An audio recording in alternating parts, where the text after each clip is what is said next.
प्रिय विद्यार्थियों, कोटा विश्वविद्यालय द्वारा जो निर्धारित पाठ्यक्रम में अर्थात सिलेबस है, उसमें प्राणी शास्त्र विषय में आपके तीन पेपर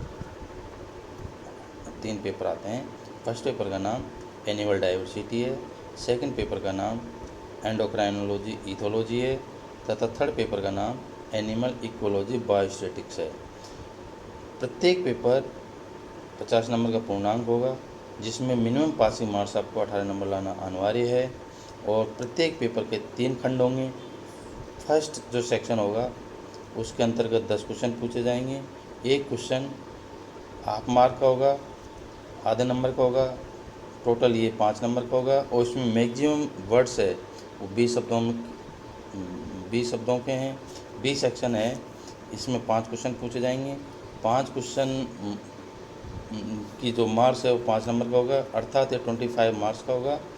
और सी सेक्शन है, इसमें टोटल 4 क्वेश्चन आएंगे। 4 क्वेश्चन के अंतर्गत आपको एनी 2 क्वेश्चन करने होते हैं, जो प्रत्येक क्वेश्चन 10 नंबर का होगा और अतः ये 20 नंबर का होता है। इसमें जो वर्ड सीमा है वो 500 शब्दों की होगी, अर्थात इसमें जो क्वेश्चन का आंसर है मैक्सिमम 500 शब्दों में लिख सकते हैं। अपन यहाँ पर जो सेकंड पेपर है एंडोक्राइनोलॉजी एंड इथोलॉजी, इसके बारे में अपन विस्तृत रूप से चर्चा करेंगे। ग्लैंड्स क्या होती है, ग्लैंड्स कितने प्रकार की होती है, ऑटोक्राइन पैराक्राइन में क्या अंतर है, हार्मोन की chemical nature, properties, role of homeostasis के बारे में अपन विस्तृत रूप से चर्चा करेंगे। Structure, function, major endocrine gland कौन कौन सी होती है, उसके बारे में अपन विस्तृत रूप से चर्चा करेंगे। फादर ऑफ एंडोक्राइनोलॉजी किसे कहा गया है विद्यार्थियों? थॉमस एडिसन को फादर ऑफ एंडोक्राइनोलॉजी कहा गया है। स्टार्लिंग ने सर्वप्रथम हार्मोन शब्द का प्रयोग किया। हार्मोन्स का मतलब क्या होता है? हार्मोन्स का मतलब होता है टू एक्साइट, यानी कि उत्तेजित। शरीर के भीतर संपन्न होने वाली विभिन्न क्रियाओं के कोऑर्डिनेशन तथा इंटीग्रेशन करने का प्रमुख दायित्व किसका होता है? तंत्रिका तंत्र का होता है, अर्थात नर्वस सिस्टम का होता है। नलिका विहीन को हम एंडोक्राइन ग्लैंड कहते हैं। इस ग्लैंड के विशिष्ट रासायनिक स्त्रोणों को हार्मोन कहते हैं। इसे हार्मोन को हम केमिकल मैसेंजर भी कहा गया है। शेरर ने 1963 के अनुसार हार्मोन निम्न क्रियाओं को संचालित करते हैं। फर्स्ट है रिप्रोडक्टिव एक्टिविटीज। यह गैमेट्स के निर्माण पर कंट्रोल, सिक्रेशन, सेक्सुअल कैरेक्टर का निर्धारण, लैंगिक आचरण हेतु फेरोमोन्स का स्त्रवण करना इत्यादि है। सेकंड है ग्रोथ, परिपक्वता और रीजनरेशन। थर्ड है इसमें मेटाबॉलिज्म और होम्योस्टैटिक्स। उपापचय क्रियाओं का संचालन हेतु आंतरिक कारणों जैसे ताप, जल, ग्लूकोज, विभिन्न खनिज लवणों का रासायनिक संतुलन बनाने से संबंधित क्रियाएं संपन्न होती है। फोर्थ है अनुकूलता से संबंधित क्रियाएं। जंतुओं के बाह्य कारकों जो एक्सटर्नल फैक्टर होते हैं, जैसे टेम्परेचर है, प्रकाश की मात्रा है, वायु घटाओं का प्रवाह है और फिजियोलॉजिकल कलर चेंजेस इत्यादि संबंधित क्रियाएं हैं। हार्मोन जिन अंगों पर अपना प्रभाव डालते हैं उनको हम क्या कहते हैं? टारगेट ऑर्गन कहते हैं। टारगेट ऑर्गन में अधिकतर जो इनकी नेचर होती है, प्रोटीन जो हार्मोन जिन अंगों को प्रभावित करते हैं उसको टारगेट ऑर्गन कहते हैं और अधिकतर हार्मोन प्रोटीन प्रकृति के होते हैं। कुछ हार्मोन्स स्टेरॉइड प्रकृति के भी होते हैं, हेमिन प्रकृति के भी होते हैं। हार्मोन की एक निश्चित मात्रा ब्लड सर्कुलेशन द्वारा टारगेट ऑर्गन तक पहुंचते हैं। हार्मोन की कम या अधिक मात्रा विभिन्न रोगों को जन्म देती है। अब आता है एक्सोक्राइन ग्लैंड और एंडोक्राइन ग्लैंड में क्या अंतर है। एक्सोक्राइन ग्लैंड किसी उपकला की ऐसी विलय बनाती है जो उपकला से जुड़ी हुई रहती है और दोनों को जोड़ने वाली मात्र सक्रिय नलिका के रूप में पदार्थों को उपकला की सतह पर पहुंचाती है। इसीलिए ऐसी ग्रंथियों को हम नलिकायुक्त या डक्ट ग्लैंड्स भी कहते हैं। ये कई प्रकार की होती है। फर्स्ट है सामान्य ग्लैंड यानी कि कॉमन ग्लैंड।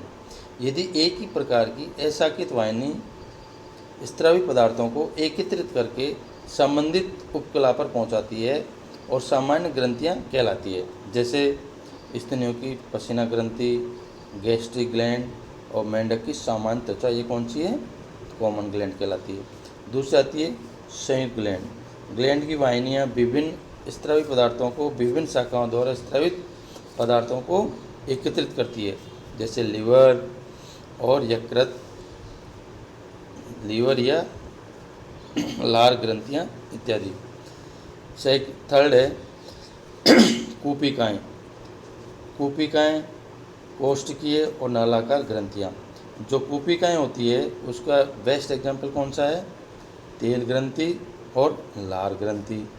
जो कोष्ठकीय एसिनस ग्लैंड होती है उसका एग्जाम्पल क्या है? मेंढक की जो क्यूटिनस ग्लैंड है वो और गैस्ट्रिक ग्लैंड की किसके उदाहरण है? एसिनस ग्लैंड के। Tubular gland. ट्यूबुलर ग्लैंड में pancreas, active mammal gland, Cowper gland, Bartholin gland इत्यादि है। आगे है एपोक्राइन ग्लैंड।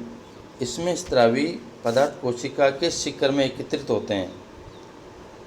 एपोक्राइन ग्लैंड में जो स्रावी पदार्थ है वो कोशिका के जो टॉप वाला पार्ट है उसमें एकत्रित होते हैं। जैसे स्तनियों की जो मेमल्स ग्लैंड होती है वो, और कुछ पसीना ग्रंथि होती है।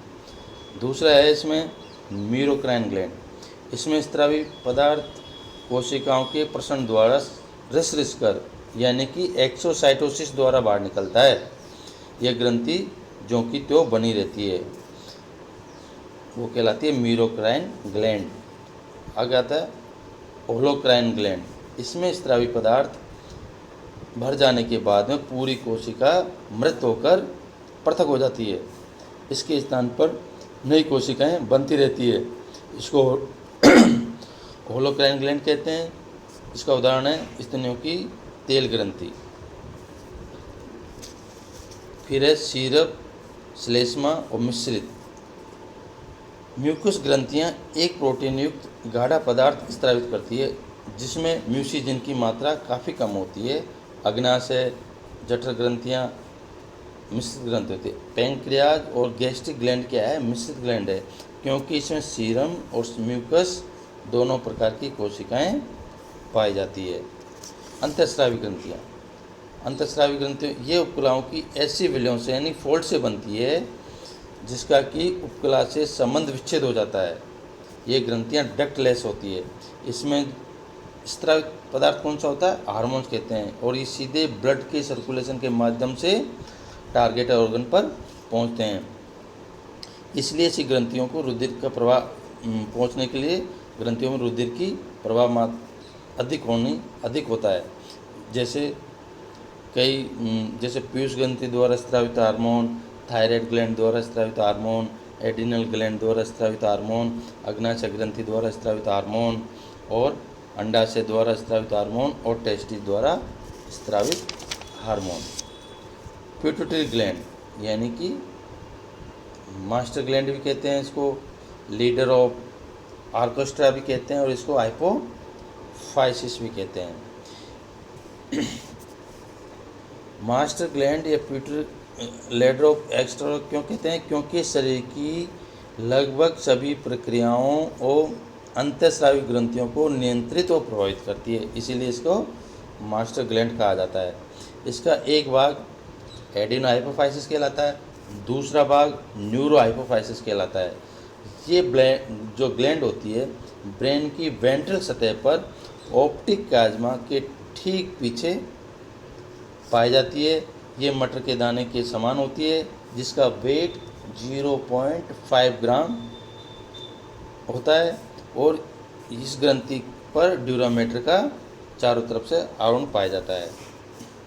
पिट्यूटरी ग्लैंड में 3 लोब होते हैं। एक होता है एंटीरियर लोब और इंटरमीडिएट लोब और पोस्टीरियर लोब। एंटीरियर लोब और इंटरमीडिएट लोब इसका एडिनोहाइपोफाइसिस का जो पार्ट है उसको बनाते हैं, तथा पश्च लोब होता है, पोस्टीरियर लोब होता है, न्यूरोहाइपोफाइसिस कहलाता है। एडिनोहाइपोफाइसिस द्वारा जो हार्मोन का सिक्रेशन होता है उनके बारे में आप अध्ययन करेंगे, और जो पोस्टीरियर द्वारा जो न्यूरोहाइपोफाइसिस बनता है उसके द्वारा कौन कौन सा हार्मोन का सिक्रेशन होता है उसका हम विस्तृत रूप से आने वाले कालांश में अध्ययन करेंगे। Okay, thanks. ओके बेटा।